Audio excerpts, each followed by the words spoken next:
Mister coffee, আপনি যখন coil নিয়ে ভিডিও করতেন, যখন কুকুর নিয়ে ভিডিও করতেন, তখন তো মানুষের মুখে আপনার খুবই ভালো আলোচনা ছিল। কিন্তু এখন আপনি বই বিক্রি করছেন। বই বিক্রি করাতে এটার ছলে আপনি মেয়েদেরকে হাত দিচ্ছেন গায়ে এবং তাদেরকে নিয়ে ছবি তুলতেছেন। তো আপনাকে মানুষ এত পরিমাণ বাস দিতেছে এখন। আসলে এই বাস দেওয়ার কারণটা কি? আসলে এটা বাস দেওয়ার মতো কিছু না।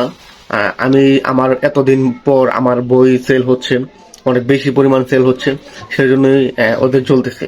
আর আমি মেয়েদেরকে ফুল দেই, ছেলেদেরকে ফুল দেই, সেটা আমাকে ভালোবাসে, অথেন্টিক রিয়েল ন্যাচারাল ভালোবাসে, সেই জন্যই ওরা আমার কাছে আসে।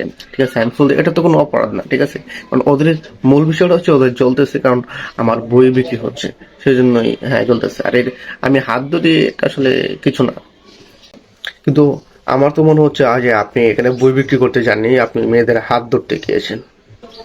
কারণ বই বিক্রি তো আপনাকে দেখা যাচ্ছে না, দেখা যাচ্ছে বেশি অংশই আপনি হাত ধরছেন, হাত ধরে টানাটানি করছেন। কেন?